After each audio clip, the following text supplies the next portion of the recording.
আর এক বড় দায় কই সব খুলে। আজকে সেই দিন আমাদের মায়াপুর যাওয়ার। গাড়ি আসার কথা ছিল 5:30, আমাদের বেরোনোর কথা ছিল 6টার সময়। 3:30 থেকে আমি জেগে আছি। তারপরে ঘরে গিয়ে ভাবলাম ধীরে সুস্থে আস্তে আস্তে রেডিটা হয়েই নি, কারণ মেয়ে উঠে গেলে আমি আর রেডি হতে পারবো না। তো মেয়ে পাশে ঘুমাচ্ছিল। আমাকে রেডি হতে গেলেও খুব আস্তে আস্তে রেডি হতে হবে, যেন কোনো আওয়াজ না হয়, কারণ আমার মেয়ে একটু আওয়াজ হলেই কিন্তু দেখলাম আমি একা না, সোনামাও উঠে গেছে। সোনামা ঘর মুছলো, তারপর স্নান করে পুজো দিতে এলো। বাইরে দেখছিলাম ঘন্টার আওয়াজ হচ্ছে, তাই বুঝেছি দিনটা যেন খুব ভালোভাবে যায়, এই প্রার্থনা করছিলাম। সত্যি কথা বলতে এতটা দূরে যাব, আমাদেরই শরীর খুব ক্লান্ত হয়ে যায়, সেখানে ওইটুকু বাচ্চাকে নিয়ে যাব। তাই জন্য ঠাকুরের কাছে মন থেকে খুব খুব করে চাইছিলাম যেন আমার মেয়েটা ঠিকঠাক থাকে। তো আমি এখানে স্নান করে চলে এসেছি, এবার রেডি হয়ে নেব। রেডি হতে হতেই দেখি মেয়ে উঠে পড়েছে, মেয়েকেও রেডি করে দিলাম। হয়ে গেছি, এবারে আমরা বেরোবো, তাই তো শোনা? আস্তে আস্তে সবার সাথে দেখা হচ্ছে। গাড়ি অনেকক্ষণ আগে চলে এসছে, 5টার দিকে। তো মেয়ে এক্ষুনি উঠলো, ওকে রেডি করিয়ে দিলাম। যেহেতু এখনও ঠান্ডা ঠান্ডা আছে, ফুল হাতা জামাই পরিয়েছি। এবার আমরা বেরোবো, চলো। এই যে আমাদের দুজনের আউটফিট, এই যে মশারি আর তোলা হয়নি, এতক্ষণ মেয়ে শুয়েছিল, দেখি যদি যাওয়ার আগে তুলে যেতে পারি। শোনা সোনা খালি দেখেই যাচ্ছে এদিক ওদিক।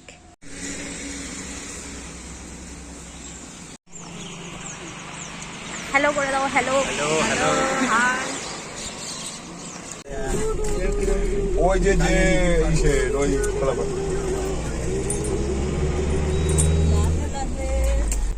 এই যে এই তো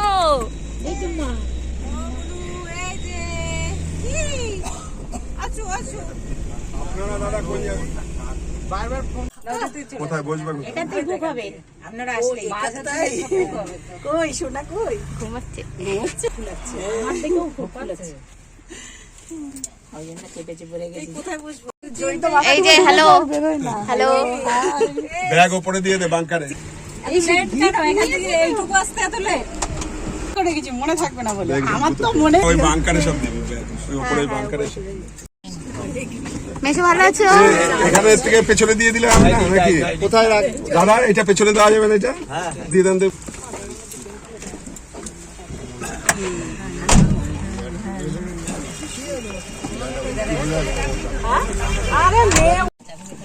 বাস ফাঁকা ছিল, আমি ভর্তি হয়ে গেছি আস্তে আস্তে।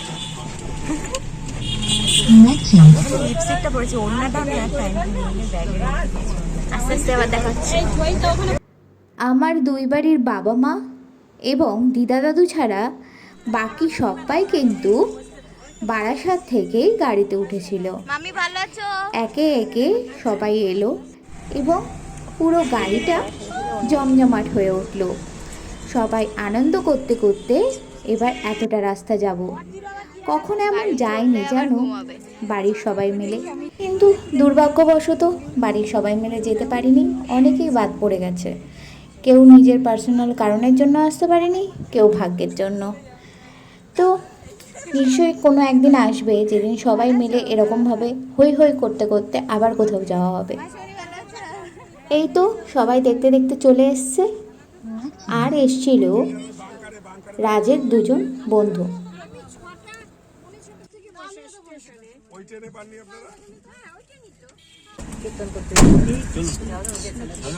দিদা হরে কৃষ্ণ হরে কৃষ্ণ হরে কৃষ্ণ।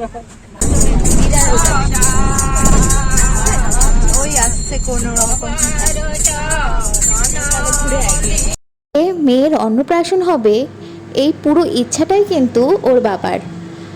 ও হওয়ার আগে থেকেই ওর বাবা ঠিক করে রেখেছিল, যেই আসুক তার মুখে প্রসাদ বা অন্নপ্রাশন যাই বলো, সেটা মায়াপুরে গিয়েই হবে। এই পুরো বাস জার্নিটা আমার মেয়ে ঘুমিয়ে গেছে বলে অতটা অসুবিধা হয়নি, সময় মতো খেয়েছে এবং ঘুমিয়েছে। আমরা প্রায় 26-27 জন মতো মায়াপুরে গেছিলাম। পুরো আইডিয়াটা এবং অ্যারেঞ্জমেন্টটা কিন্তু মেয়ের বাবারই। বাবা ছিল, সাপোর্ট করেছে কিছু কিছু ক্ষেত্রে।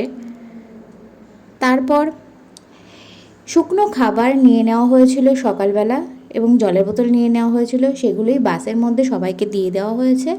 আর কৃষ্ণনগরে ঢুকে মায়াপুরের কাছাকাছি গিয়ে সবাই ব্রেকফাস্ট করেছে, তারপরে সবাই মন্দিরে গেছে। আমরা আর কিছু খাইনি, যারা যারা উপসে ছিল তারা আর নামেনি, তারা সোজা মায়াপুরের ভেতরে আমাদের গদা ভবনের রুম বুক ছিল, সেখানে চলে গেছি। দিদা আবার পুরো 1 বছর পর, পুরো 1 বছর পর আবার এলাম আমাদের। হ্যাঁ, ছোট মাসিমণি বড় মাসিমণি আসলে পুরো আমাদের সব একসাথে, সেই যে থেকে গেলাম তারপরে এই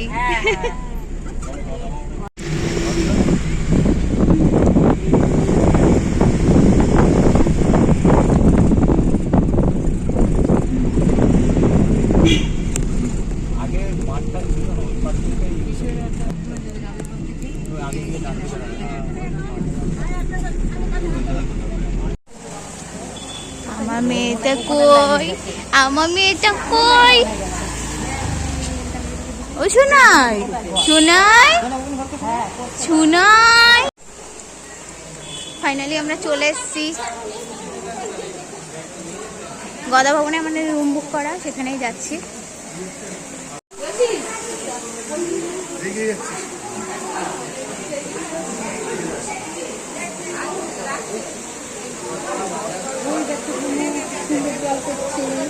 ওখানে কি তুমি স্নান করবে? ওখানে স্নান করবে, গরম লেগে গেছে, ওখানেই স্নান করলে ভালো হয়। আমরা এবার উপরে যাব, যেখানে আমাদের রুম বুক, সেখানেই হবে মেয়ের গায়ে হলুদ। আমরা কয়েকজনই ছিলাম, 5-7 জন মতো। সবাই গায়ে হলুদ দিয়ে তারপর মেয়েকে রেডি করে মেয়ের মেন অনুষ্ঠান অন্নপ্রাশনের জন্য নিয়ে যাওয়া হবে মন্দিরে।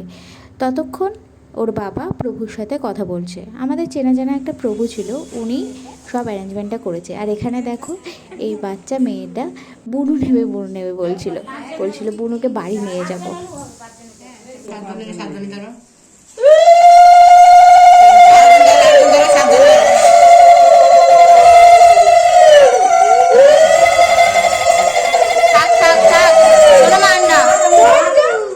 আর দিও না, সব খুলে সব খুলে দাও।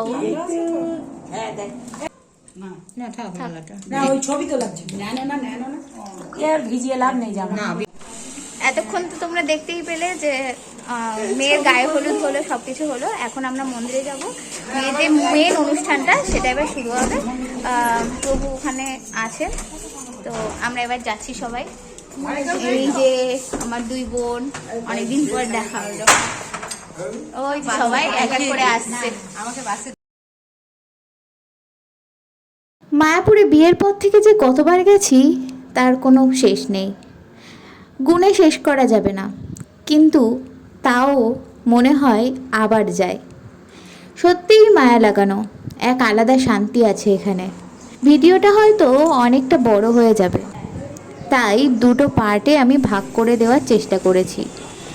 আশা করছি 2টো পার্টেই সমস্তটা শেয়ার করা যাবে। মেয়ের অন্নপ্রাশনের স্মৃতি হিসেবে ভিডিওগুলো, তাই কোনো কিছু বাদ দিতে চাই। কি শো তাও লেখা, তাও যতটা ভেবেছিলাম ততটা সুন্দর করে আমি ভিডিওগুলো করতে পারিনি। যাই হোক, আজ এই ভিডিওতে এইটুকুই। নেক্সট ভিডিও খুব তাড়াতাড়ি আসছে।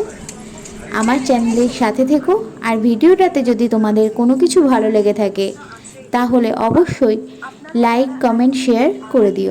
রাধে রাধে।